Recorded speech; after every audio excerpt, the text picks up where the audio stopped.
What up, everybody? This is the Can't Tell Us Nothing podcast show. Yeah. We're back for another week. As you can see, we don't have all of our troop here today. Shout out to Antoine. He's in the process, him and his wife in the process having a baby, but we're going to cover him for the day. Shout out to the baby. Shout out to him. And also, as you know, we have well, let me introduce everybody first. I didn't even about to go straight to the guest, man. How you feeling, Amici? I'm feeling good. How are you guys? Doing good, man. How you feeling, Tandy? I'm good. I like that personal. Interview. How you doing, Tandy? Nobody. Antoine never asked me that. Thank you. Antoine never checks in. He never does. He just straight says go, right? And you just no business. Yeah. Nothing, right? So I just want to make sure y'all was okay, just in case Antoine wants his spot back or whatever. I ain't trying to take it.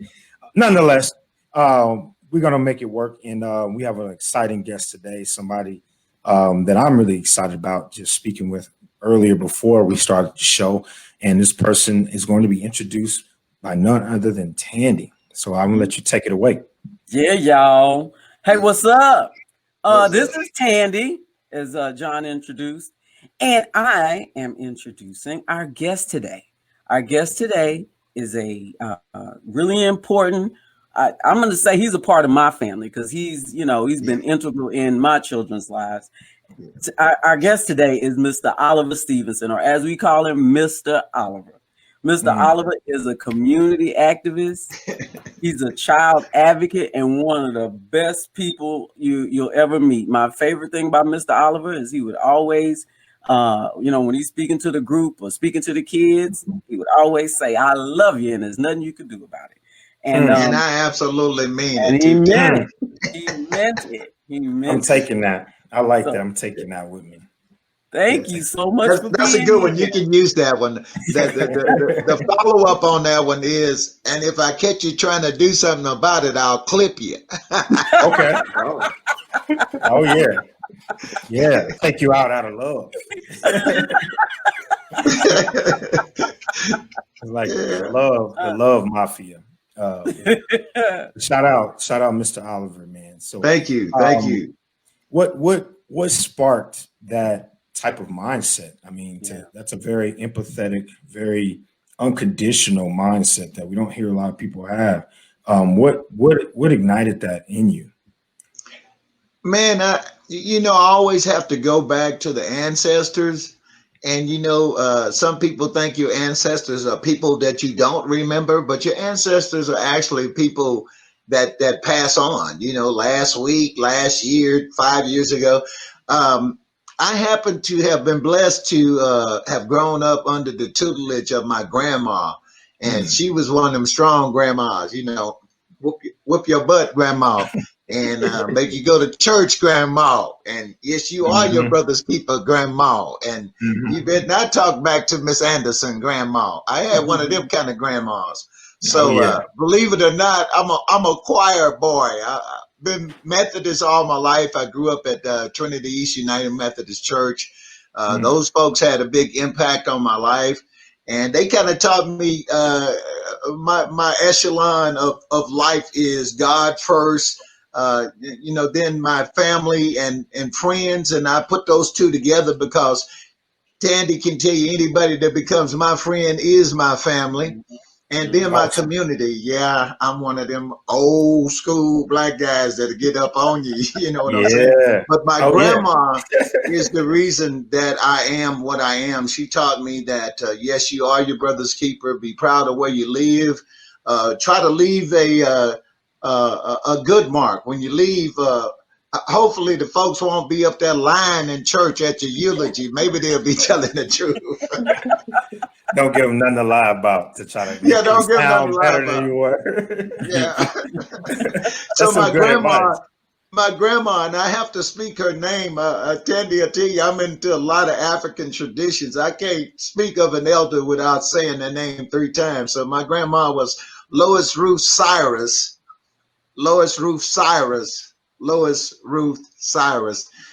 That's who I credit for the way I am. And of course, my mom reinforced that. My mom was one of the first Black nurses at Methodist Hospital.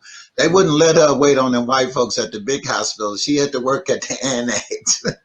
But my mom was a nurse. So she used to work at the Methodist Hospital Annex off of Fannin Street, right there near Old Spanish Trail. And she raised 7 sons, and I'm number 5. And a couple of my brothers have passed on, but my whole family is like that. Now, don't get me wrong, we will whoop you if you need whooping.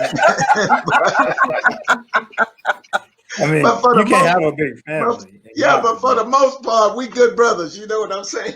Oh, yeah. It's a balance. It's a balance, man. Yeah, you got to have that balance. Yeah. Sometimes I tell people, they ask me how I'm doing. I tell them 50-50. They say, why you say that? I say, well, I'm halfway here and I'm halfway there. Which way you want to go? I'm halfway there. Yeah. Oh, God. Like that.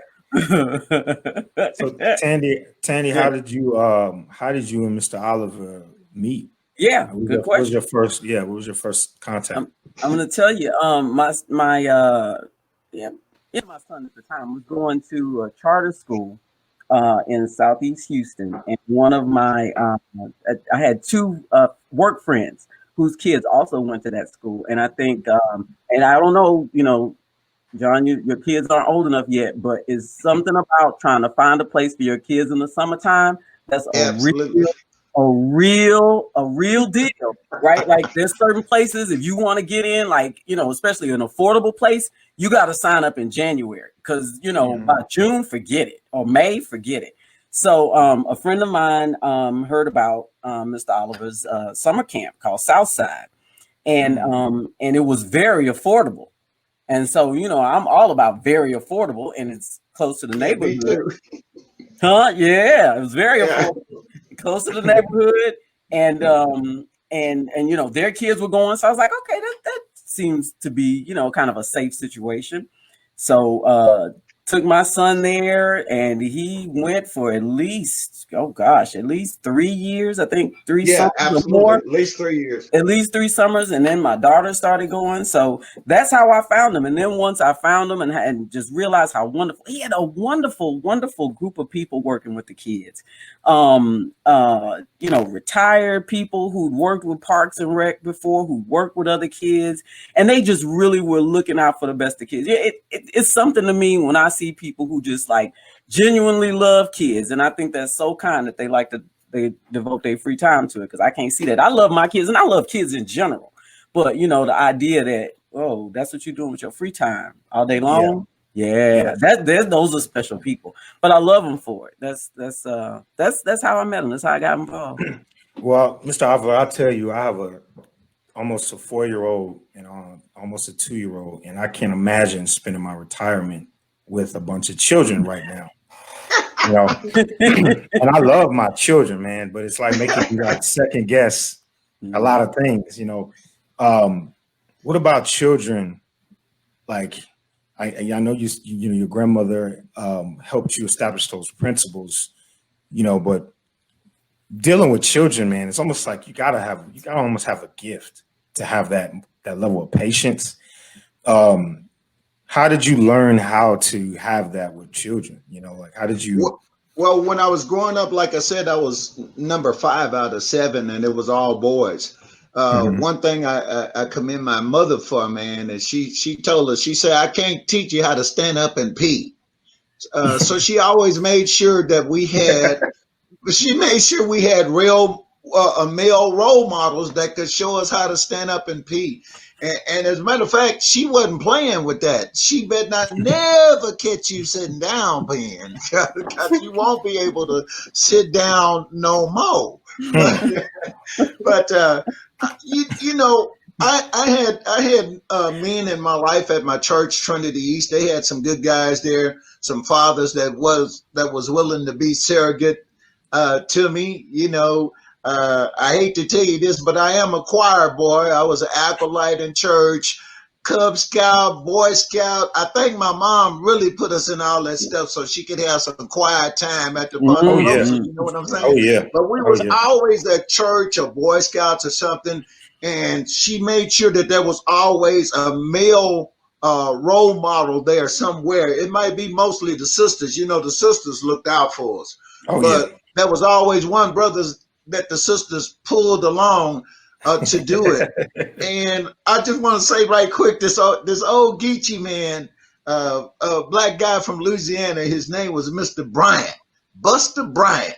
And Mr. Bryant was our Cub Scout master. Mr. Bryant worked at the coffee plant over on Harrisburg. It used to be a Maxwell House coffee plant over there. And Mr. Bryant was so cold, y'all. Mr. Bryant would come to the scout house there, and we're going to have an overnight. And he would first of all dare us. He'd say, now, let me tell you something. I ain't getting in trouble with the pastor, but I got to go to work. So y'all going to stay your butt right here in this scout house. You ain't going outside. You ain't going to pee. There's a bucket over there. Go pee in that bucket over there. But I got to go to work. But anyway, we love Mr. Bryan. Mr. Bryan was geeky though. One thing he didn't mess with Mr. Bryan was his raisin bread. And he didn't call it raisin bread. He's from Louisiana. He called it raisin bread. But anyway, we used to love Mr. Bryan. So we asked him one time, we said, say, Mr. Bryan, do you get paid? Paid? What's that? We said, they don't pay you to put up with us bad kids, Mr. Bryan? He said, no. We said, well, how you get paid? He said, I'm glad you asked. Raise your right hand. And he made us swear that when we got to be adults, that we would do something for children or old people. He said, now pick whichever one you want, but you have to do that. So out of let's say 5 that was in my clique, one's a school teacher, one's a police officer, one's a nurse, Miss Lynn, and then I worked in transportation at Greyhound for many years. So y'all know I was that guy that got the black passengers straight. You know, the white folk would be, ooh. And I'd walk over there and I say, bruh, you want to get on this bus? You got to get right.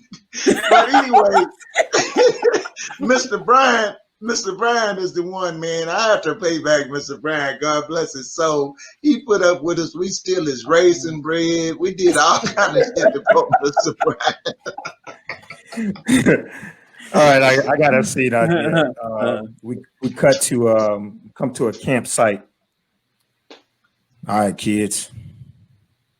Yeah. I'm sorry I had to wake y'all up at 3 a.m. It's so early. It is.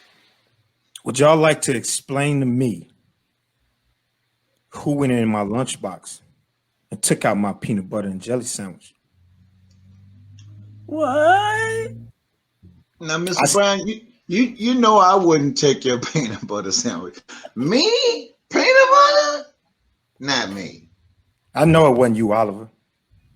I know it wasn't you. You've been trying to buy it from me, but I know you wouldn't steal it. You wouldn't steal it. Now, what about you, Michi? Why you holding your hands? You think I took it? I'm asking you.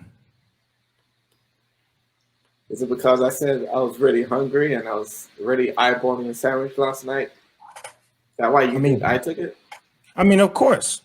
Why else would I think otherwise? I mean, your stomach is growling now. Exactly. It's still growling, so maybe I didn't do it. Maybe you didn't do it. All right. What about you, Tandy? What? You know, I always consider you one of the smartest in the group. You know, you always listen and follow the instructions. Don't let him get you, Tandy. Don't let him get you. Come on, Tandy. It's me. It's Mr. Smith. You know me. Did you eat my peanut butter and jelly sandwich? Sorry, Mr. Smith. I ate your sandwich. Oh. Well, Mr. Smith, let me explain. Okay. You mean so much to me and the group. I mean, we love you so much that we were talking and we said, how can we grow up to be like Mr. Smith? And so Amici said, well, he always eats those peanut butter and jelly sandwiches. And I said, yeah, maybe that's it. So I took your peanut butter and jelly sandwich and I ate it because I just want to grow up to be just like you, Mr. Smith. Hey, Mr. Smith, you can't blame her because we didn't tell you to use no Peter Pan. You know how peanut buttery it is. Yeah, I know. And I specifically have my wife make it with Peter Pan to test y'all disciplinary situation. All right. So because of that, Mr. Smith's gonna go into the tent. He's gonna catch him some sleep because I gotta work. And y'all gonna stand outside and think about why y'all touched my peanut butter and jelly sandwich. All right? Does that seem fair to y'all since I don't have lunch or breakfast for tomorrow? No, it doesn't seem fair. It seems pretty unfair. I mean, Candy was one who did it. Why does everyone get punished? Well, I'm sure Oliver probably got paid to not snitch on Tandy. And I'm sure she had to do something to you to make you not talk. Hey, Tandy, you still got some of that sandwich? Yeah, I got a little bit in my pillow, but you can't have any. You can't have any, Oliver. Tandy, remember I told her brother about it being peanut buttery. Give a brother some slack. Just one little piece. Now, excuse me. I know y'all was having a little conversation when I went over there to the tree and used the restroom. I thought I heard somebody mention about a peanut butter sandwich still being around. I cut my pee off mid-pee to come over here and have y'all finish that conversation around me. All right? Anybody want to come clean? Huh? Anybody? Amici? Wasn't me. Okay. Okay. Maybe Candy still has some of the sandwich left, and she's doling it out in small pieces, small doses. To the rest of us, if we're nice and we do what she says. So it seems like what you do. Oh yeah, it is kind of like what I do. I mean, y'all don't need Mr. like Smith no more. Yeah. Well, obviously y'all don't need me since y'all making plans and carrying out this camping trip without me and my permission. So maybe I should just wrap up my tent and just book it back to the pickup truck and let y'all stay out by yourself. No, please, sir. I have peanut butter in my backpack. You can have it, but please don't make me go back home. I got 6 brothers, dude. I ain't gonna let you go back home. You could just give me the peanut butter and you could stay out here with your little gang that y'all trying to develop and run me out of my counselor position. Okay. I heard about you and your brothers, Oliver. I heard about them. And I know y'all like to go around and beat up people and we cut to Oliver's house where Oliver's 2 brothers are talking because Oliver is still at camp. Hey, Amici. Hey. You know Oliver went to that sleepover camp and he ain't even tell us nothing about it. What? Yeah. Oh yeah. I've just watched. I was looking at his friend Gregory's Snapchat, and they posting pictures. They all in the woods around a campfire, breaking off pieces of a peanut butter and jelly sandwich and sharing it. Oh man, he knows how much we like peanut butter and jelly. Yeah, I thought he was in bed. Like he's at a sleepover camp. Yeah, he's at a sleepover camp. So we need to go. Y'all quiet down in there. I'm trying to sleep. All right. Hey, Paul. Oliver's he's at a sleepover camp, man. He left us here. He ain't even tell us nothing about it. They out there eating peanut butter and jelly sandwiches and everything. Swear. I swear. Man, that ain't Oliver, man. Oliver told us because we could have beat them kids up and took their peanut butter and jelly sandwiches. No, he did that. He did that because he wanted to get that peanut butter and jelly sandwich all to himself. Oh, man. Man, we got to do something about this, though. We can't just say that. You said you saw them on Instagram, so you got the location. Let's get out. Let's go. Look, I'm going to go out there. First, I'm going to hug him. Then I'm going to punch him in his face because I love him. Yeah, I love him. But then I'm going to punch him. But then you're going to punch him. Yeah. Say, my ears burning. Somebody talking about me and things. Somebody talking about you. Maybe because y'all here trying to steal. Talking about me. Maybe because y'all stealing from me. Somebody should talk about you, Oliver. It's a shame. I thought you were the good one out of the kids, man. Mr. Smith, I'm sorry on my honor, sir. And scene. So that's an improv scene on Zoom. That was fun, y'all. Y'all crazy. No problem. Y'all know that, right?